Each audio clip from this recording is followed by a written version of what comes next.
네, 보건복지부 출입하는 이수아 기자와 좀 더 자세한 이야기 나눠보겠습니다. 이수아 기자, 네. 이 최근 상황이 지난 2월 말 3월 초 이때 상황보다 그러니까 대구 신천지 상황보다 더 심각하다. 네. 이런 이야기를 정부가 계속 하는데 왜 그럽니까? 네, 물론 교인 명단 확보 등과 관련해서 잡음이 있었습니다만 이 대구 신천지 때는 진원지, 대량 전파 시점이 상대적으로 명확했기 때문에 이 교인과 이들의 지인 위주로 격리 조치, 전수 검사 등이 나름 신속하게 이뤄졌죠. 네. 그런데 이번 수도권의 경우는 조금 다릅니다. 이 사랑제일교회 관련이 대부분이기는 하지만 이 카페, 프랜차이즈 식당, 동네 잔치까지 산발적으로 집단 감염이 계속 확인되고 있습니다. 네. 전파가 어디서부터 시작된 건지 깔끔하게 정리가 안 되는 거죠.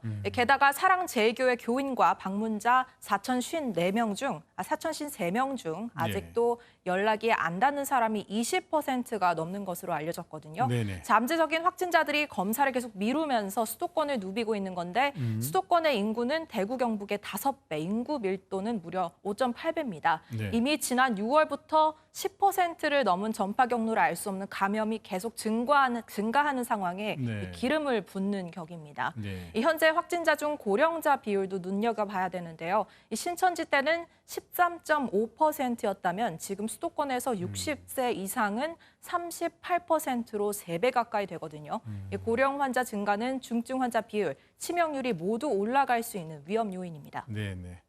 네, 그리고 그때 그러니까 신천지 때 유행했던 바이러스보다 네. 지금 바이러스가 훨씬 더 강력하다 이런 얘기가 있던데 맞는 말입니까? 네, 맞습니다. 코로나19는 유전자 분석 결과에 따라서 모두 7종류 정도로 분류되는데요. 예. 이 중국 우한에서는 주로 S형과 L형이 그리고 V형이 동아시아 지역에서 그리고 G형은 유럽과 미주에서 주로 발생했습니다. 네. 이 국내 신천지 관련 집단 감염의 경우 V형이었는데요. 이후 한 차례 대형 위기를 불러왔던 5월 이태원 클럽발 집단 감염 이후에는 국내에서는 GH형이 유행을 주도하고 있습니다. 네. 그런데 이 GH형은 S나 V보다 감염력, 전파력이 더 높은 것으로 파악되고 있거든요. 네. 이번 수도권 집단 감염도 GH형의 것으로 방역당국은 판단하고 있습니다. 직접 들어보시죠.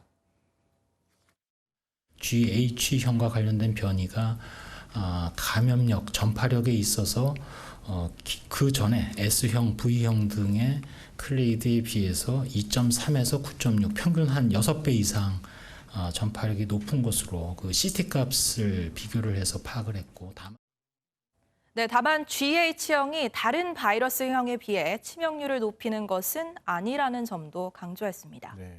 이 권 원장 얘기가 좀 어려워서 그러는데 네. 이 바이러스 변이가 일어난다면 이 지금 개발 중인 백신이나 치료제 이게 다 소용없는 거 아닙니까? 네, 그런 부분이 우려되는 변이가 이 스파이크 단백질에서 일어나는 건데요. 네. 스파이크 단백질이란 바이러스 표면에 돌기 형태로 튀어나온 부위로 바이러스가 인체에 침투할 때 가장 큰 역할을 하는 부분입니다. 네. 다행히 현재까지는 스파이크 단백질에서도 바이러스 변이가 일어나는 위치가 치료제나 백신 개발에 큰 영향을 주는 곳은 아니라고 합니다. 하지만 나중에라도 결정적인 이 부위에 변이가 일어난다면 이런 변이는 게임 체인저가 될 수도 있다는 설명입니다. 네, 이 참 불안합니다. 네.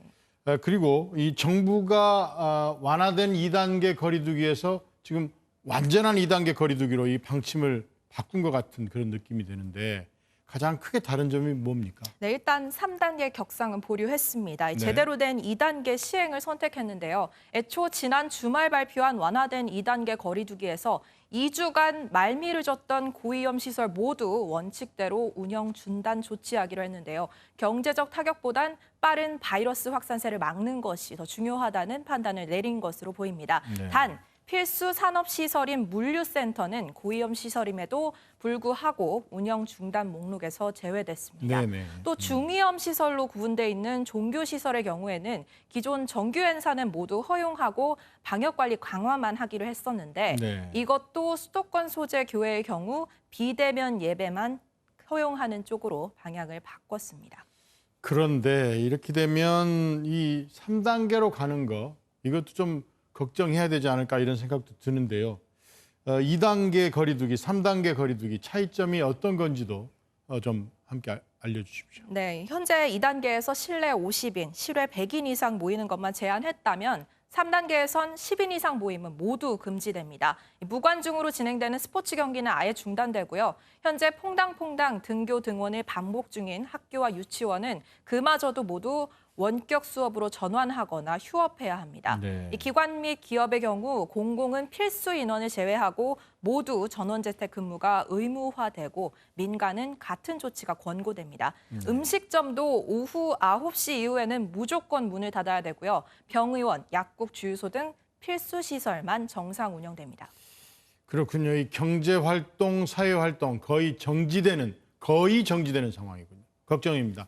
2단계까지는 안 왔으면 좋겠는데 이수아 기자 수고하셨습니다.